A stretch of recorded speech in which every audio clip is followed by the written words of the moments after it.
Hey guys, welcome back to my vlog and welcome back to my channel. তো আজকে আমি সারাদিন শুধু ল্যাদ খেয়ে কাটিয়েছি, কোনো রান্না করিনি সকাল থেকে, শুধু ঘুমিয়ে কাটিয়েছি। তো এখন আমি রান্না করব ডিমের কষা আর আলু কুমড়োর তরকারি। এমনিতেই দেরি হয়ে গেছে, ঘড়িতে বাজে 9:45। তাহলে ঝটপট রান্নাটা করতে হবে, নাহলে আরও দেরি হয়ে যাবে। তাহলে আজকে এটাই তোমাদের সাথে শেয়ার করব, এই ব্লগটাই। চলো।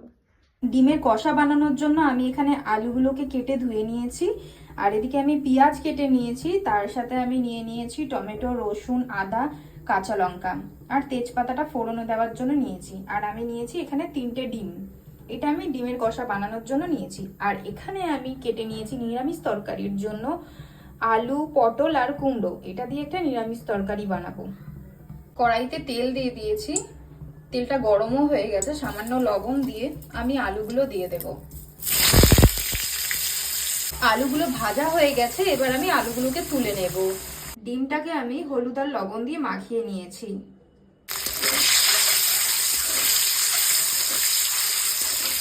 ডিমটা ভাজা হয়ে গেছে, এবার আমি ডিমটাকে তুলে নেব।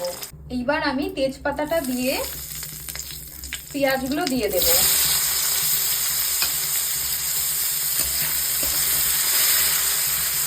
পেঁয়াজটা ভাজা হতে হতে মশলাগুলো আমি পেস্ট করে নেব।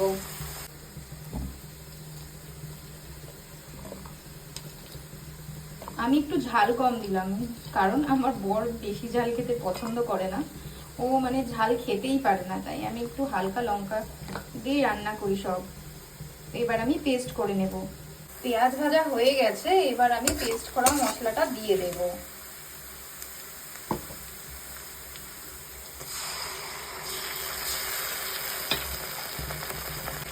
এবার মশলাটাকে ভালো করে কষিয়ে নেব। শুধু কষে গেছে, আমি এবার পরিমাণ মতন লবণ আর তার সাথে জিরের গুঁড়ো, হলুদের গুঁড়ো আর ধনের গুঁড়ো দিয়ে দিলাম। এবার খুব ভালো করে কষাতে হবে। কালার হওয়ার জন্য সামান্য পরিমাণে কাশ্মীরি লঙ্কার গুঁড়ো দিয়ে দিলাম।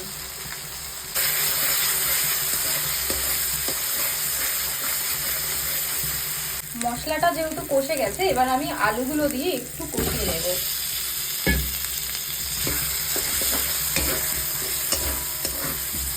সামান্য পরিমাণে জল দিয়ে আমি একটু কষিয়ে নেব।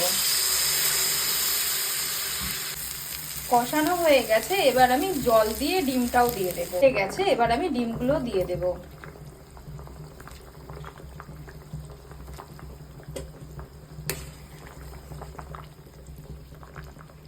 অল্প করে একটু চিনি দিয়ে দিলাম। এবার আমি গরম মশলা দিয়ে দেব পরিমাণ মতন। ডিমের কষা হয়ে গেছে। ডিমের ঝোল তো আমার হয়ে গেছে, এবার আমি এই তরকারিটা করব। তেল গরম হয়ে গেছে, সামান্য পরিমাণে লবণ দিয়ে আমি সোমবারে দিয়েছি 5 ফোড়ন আর শুকনো লঙ্কা। তরকারিটাতে আমি কোনো জল দেব না, এটা আমি অল্প আছে ভাপিয়ে ভাপিয়ে সিদ্ধ করব সবজিগুলোকে, জল ছাড়া তরকারিটা করব। এই তরকারিটা কিন্তু খেতে খুব টেস্ট হয়, তোমরাও এভাবে বানিয়ে দেখতে পারো, খুব ভালো হয় খেতে। ভাতটাকে আমি মাইক্রোওয়েভে গরম করে নেব।